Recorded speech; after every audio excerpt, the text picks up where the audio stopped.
매일 성경 본문 갈라디아서 1장 1절에서 10절입니다.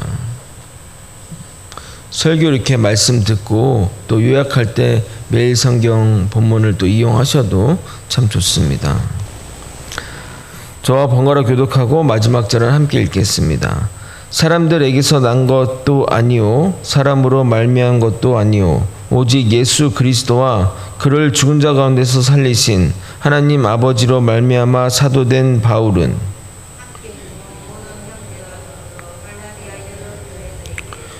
우리 하나님 아버지와 주 예수 그리스도로부터 은혜와 평강이 있기를 원하노라.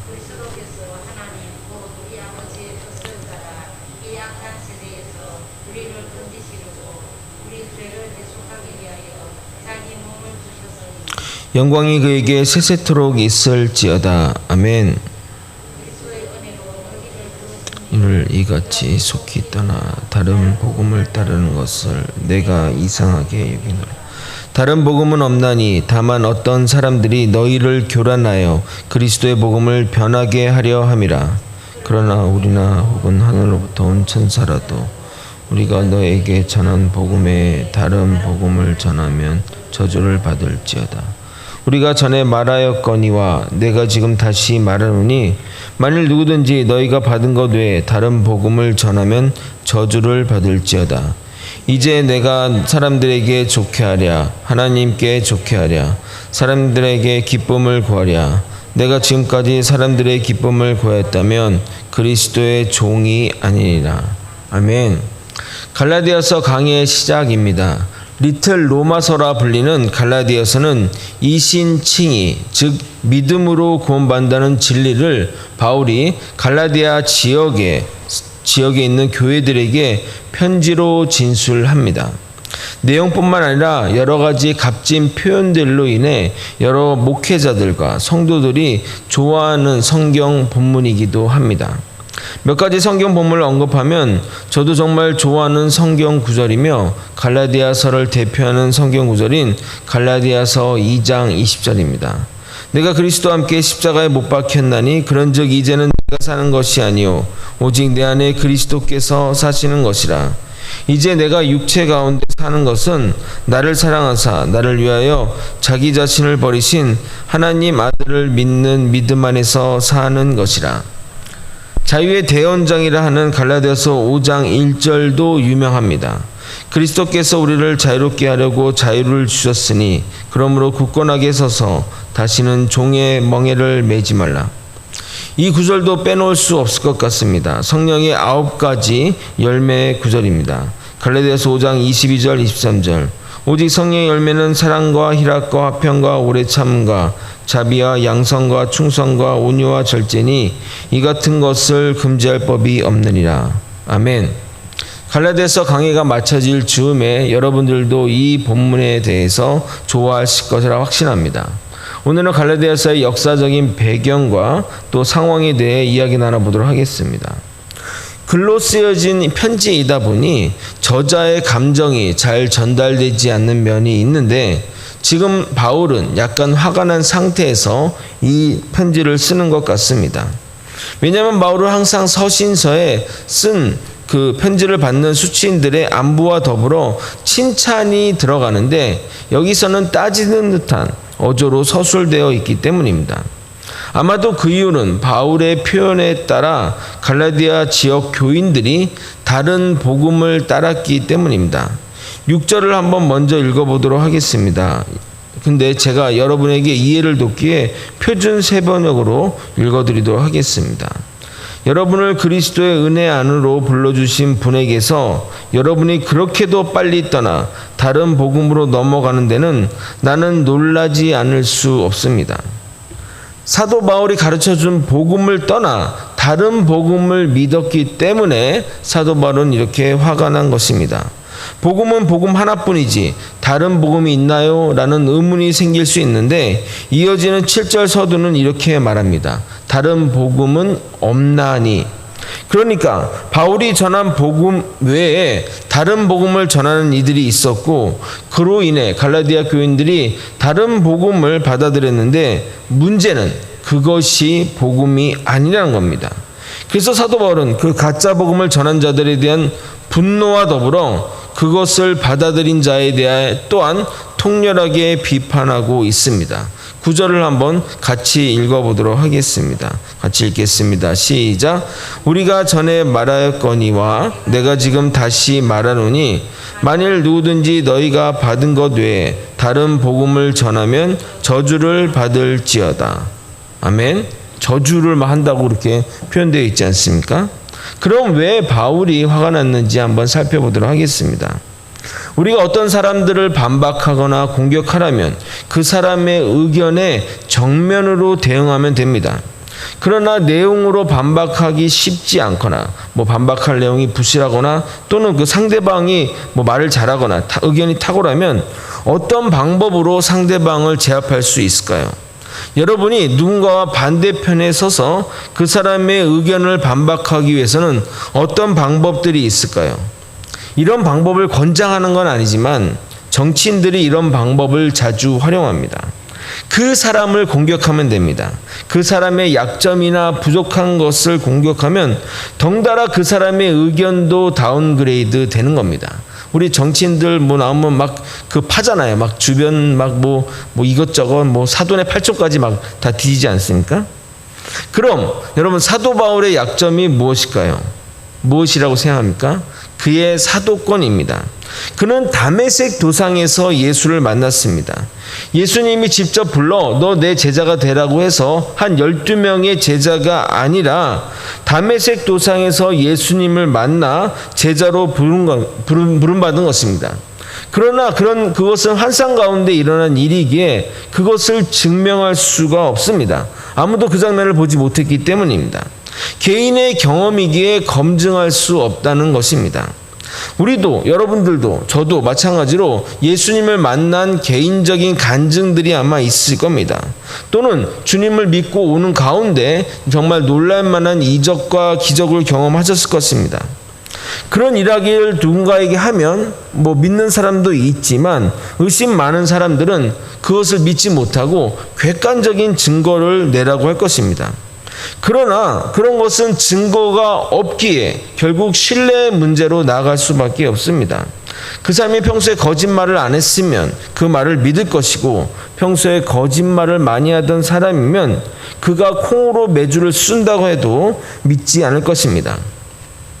만약 여러분이 또는 제가 전도를 해도 사람이 자꾸 안 믿는다 하면 혹시 이 부분에 내가 문제가 있지 않나 스스로 한번 통찰해 봐야 합니다. 그래서 다른 복음을 주장하는 사람들은 바울의 의견을 꺾기 위해 그의 사도권, 그의 약점을 건드린 겁니다. 그래서 사도 바울은 논리적으로 자신의 사도권을 주장하고 변증해 갑니다. 이에 대한 부분은 내일 깊게 다루도록 하겠습니다. 그래서 사도 바울은 제일 서두에 이렇게 강조하며 서신을 쓰고 있는 겁니다. 1절을 같이 한번 읽어볼까요? 함께 읽겠습니다. 시작. 사람들에게서 난 것도 아니요 사람으로 말미암은 것도 아니요 오직 예수 그리스도와 그를 죽인 자 가운데서 살리신 하나님 아버지로 말미암아 사도된 바울은 사람들이 인정해서 사도가 되는 것이 아니고 사람들이 인정하지 않는다 할지라도 본인은 예수 그리스도와 하나님으로부터 사도임을 지명받은 사도임을 강조하는 표현입니다. 안타깝게도 이러한 다른 복음을 전하는 사람들의 그 사도 바울을 깎아내리는 그런 공세에 갈라디아 지역의 교인들이 넘어갔고 다른 복음을 받아들인 것이고 이에 사도 바울은 분노하면서 이 길을 쓰고 있는 겁니다. 오늘은 서론 부분이니 좀 깊게 다루기보다는 간략하게 그럼 다른 복음이 무엇인지만 살펴보도록 하겠습니다. 기독교는 유대교를 기반으로 한 종교입니다. 현재 유대인 그리스도인은 과거에는 지금 그리스도인이지만 과거에는 유대교인이었습니다. 사도 바울도 바리새인 중에 바리새인, 유대교인 중에 유대교인이었습니다. 한국 속담에 구관이 명관이라는 속담이 있는데 과거의 전통이 익숙하기에 과거의 것이 지금보다 더 좋다고 표현하는 속담입니다. 아무리 안 좋은 방법일지라도 시간이 오래 지나면 그것에 익숙해지고 습관이 되어 몸에 배게 됩니다. 그래서 그것을 더 효율적으로 바꾸고 간략하게 바꾸려고 할지라도 바뀌면 불편한 것이 사실입니다. 대표적인 예가 쿼티 자판입니다. 여러분 컴퓨터 칠 때 이렇게 자판 있지 않습니까? 그 자판을 지금 우리 쓰고 있는 영어 자판을 쿼티 자판이라고 합니다. 영어 자판으로 보게 되면 매우 정말 이 치기가 빨리 치기가 힘든 그런 불합리적으로 알파벳이 배치되어 있습니다. 왜 그런지 아십니까? 지금 컴퓨터로 치니까 상관없는데 옛날엔 타자기 기억나세요? 틱 누르면 촥 쳐지고 틱 누르면 착 쳐지잖아요. 근데 이걸 빨리 치면 어떻게 될까요? 착착 하면서 막 걸리고 나니까 일부러 늦게 치게 만들려고 이 배열을 어렵게 해가지고 이게 속도가 느리게 만든 겁니다. 그런데 지금은 그런 타자기를 안 쓰니까 효율적으로 그 자판을 바꾸려고 하는데 사람들이 반대하는 겁니다. 왜냐하면 오히려 더 불편하다고 호소하며 이 글자, 불편한 글자 배열을 유지하고 정착이 된 것입니다. 조상들을 비롯해 후손들 모두 율법을 잘 지켜왔으며 그것으로 구원받는다고 생각한 유대인들은 오직 믿음으로만 구원받는다는 이 복음이 왠지 쉽게 받아들여지지 않았습니다. 왜냐하면 그러면 지나온 나의 삶들, 그렇게 살아왔던 모든 삶들이 부정되기 때문입니다. 여러분, 이것은 우리에게도 충분히 일어날 수 있는 일인 겁니다. 평생 그것이 진리인 줄 알고 살았는데 그것이 아니라고 한다면 여러분의 인생, 자신의 인생이 헛살았나 하는 생각이 들며 차라리 그냥 그 거짓을 믿고 살아가는 방향으로 나아가게 된다는 겁니다. 사이비 종말론에 빠진 사람들이 정말 이런 경우가 많습니다. 이것이 진리라고 믿어왔고 또 이것을 믿기 위해 많은 희생을 하고 살아왔는데 그것이 이단이고 잘못된 신앙이라고 하면 그들은 정말 그 순간 멘붕에 빠지게 됩니다. 예를 들어 신천지를 믿어온 사람들은 그 신앙을 유지하기 위해 제가 신천지 믿는다면 가족들이 내버려 두겠습니까? 그러니까 가족과도 단절이 되고 어떤 이들은 이것을 지키기 위해 직장도 학업도 그때 대구에서 났을 때 사람들이 집단으로 막 생활하고 모였던 그런 일이 있지 않았습니까? 그렇게 믿어왔는데 그것이 거짓이란 사실을 알게 되면 여러분 어떻게 될 것 같습니까? 제대로 믿음, 나머지 그러면 잘못했으니까 이제 정상적인 생활로 돌아와서 믿음 생활 해야지 라고 할 것 같지만 결코 그렇지 않다는 겁니다. 그들 중에 일부분은 다시 정상적인 어떤 신앙생활을 하지만 그리고 또 일부분은 이제는 아무것도 믿을 수 없겠다. 그래서 신앙 자체를 버리는 사람도 있습니다. 그러나 여러분 정말 대부분의 사람들, 정말 절반 이상의 사람들은 그 거짓이어도 그 거짓에 살고 싶은 마음에 거기서 나오지 않고 계속적인 신앙생활을 한다는 겁니다. 이게 무서운 거죠. 이게 무서운 겁니다. 왜냐하면 돌아오기 위해서는 그 기회비용이 너무 크기 때문입니다. 그래서 거짓을 진리로 믿고 살아가는 어리석은 선택을 하게 된다는 겁니다. 그러니까 계속 그 이단 교주나 그 사람들은 계속 거짓을 던져줘요. 이걸 믿고 싶으니까, 나는 이게 진리라고 믿고 싶으니까 그런 마음 상태가 있는데 계속 거짓을 던져주니까 지금 예를 들어 몇 월 며칠 날 지금 종말이 있습니다 라고 믿으면 거기를 놓고 기도를 했어요. 근데 종말이 안 되니까 멘붕에 빠지죠. 종말이 안 났어요. 몇 월 며칠 날 했는데 8월 31일 날 종말 옵니다. 근데 종말이 안 왔어. 지금 9월 1일이잖아. 그럼 멘붕이 오잖아요. 근데 어떻게 되는 줄 아십니까? 그때 얘기하니까 뭔가 하나님의 약속이 지금 하는 약속이 어떤 변경이 돼서 날짜가 바뀌었습니다. 우리 다시 한번 정말 우리 그렇게 얘기하거나 또는 우리의 기도가 응답하셨습니다. 하나님이 그 날을 밀어주셨습니다. 라고 하면 말도 안 돼도 그것을 받아들인다는 겁니다. 그래서 우리 교회가 이런 사이비 이단에 빠지지 않도록 성도들을 철저히 교육시키는 것에 제일 우선이고 그리고 이어서 다시 돌아온 이들을 위해 체계적인 교육과 프로그램과 또 가족들의 노력이 필요합니다. 사이비 종말론에 빠진 사람이 우리 대한민국에 무려 200만 명이 넘어간다고 합니다. 이들에 대한 대책을 강구해야 할 것입니다. 그래서 유대교를 믿는 가운데, 그리고 유대교의 믿음을 생활을 하는 가운데 그리스도를 영접한 일단의 무리들은 이스라엘에서 갈라디아 지역까지 가서 예수님을 믿음으로 구원받는다는 이 복음 위에 다른 것을 추구하게 됩니다. 그것이 할례, 또 음식의 규례, 또 안식일의 규례인 것입니다. 그러니까 복음에 플러스 알파를 추가한 것입니다. 그리고 이후 갈라디아 본문은 바울이 그것이 틀림을 논리적으로 증명해 나가고 있습니다. 그 부분은 하나씩 한번 살펴보도록 하겠습니다. 말씀을 정리하겠습니다. 갈라디아 지역은 사도 바울이 제1차 전도여행을 통해 복음이 전파된 소아시아 지역을 말합니다. 바울의 사역의 첫 열매가 되는 곳입니다. 그러나 기독교 내 유대주의자들이 복음으로 그들이 평생 살아왔던 진리와 삶의 방식이 부정당하자 새 사람이 되는 길보다는 과거의 습관과 과거의 간습을 기존 복음에 플러스하는 방식으로 삶의 방향성을 잡게 됩니다. 그래서 복음에다가 기존 유대 율법 중 핵심인 할례와 음식 규례와 그리고 안식일법을 지켜야 구원받는다고 주장한 것입니다.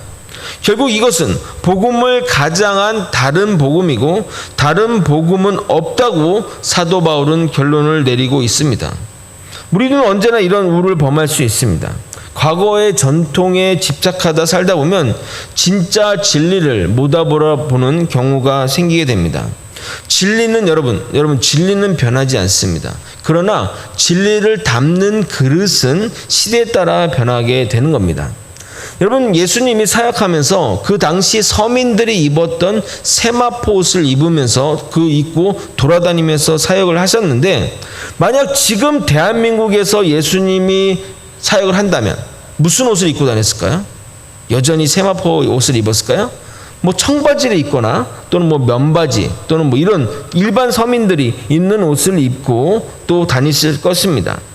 청바지 입은 모습이 이해가 안 되지만 만약 청바지를 입으셨다고 당신은 예수님이 아니야 라고 할 수 있겠냐 이 말입니다. 우리가 가진 선입견으로 주님을 오도하고 오해하지 않기를, 그래서 참된 진리의 복음을 받아들이고 사는 우리 모두가 되길 예수님의 이름으로 소망합니다. 아멘. 기도하시겠습니다. 하나님 아버지, 하나님의 복음 예수 그리스도만 믿음으로써 아버지 우리가 구원받는다는 이 복음에 다른 것이 결코 있을 수 없습니다. 다른 조건이 결코 있을 수 없습니다. 오직 믿음으로만 구원받는 이 진리 위에 우리의 믿음의 모든 행동과 행실들이 쌓여갈 수 있도록 이끌어 주시옵소서. 또한 이 복음을 제대로 깨달아 아버지 거짓과 아버지 정말 사이비 이단들에게 미혹되지 않도록 주님 우리를 보호하시고 인도하여 주시옵소서. 사랑이 많으신 예수 그리스도의 이름으로 기도드리옵나이다. 아멘. 다 함께 주기도문으로 예배를 마치겠습니다. 하늘에 계신 우리 아버지여, 이름이 거룩히 여김을 받으시오며 나라의 임하옵시며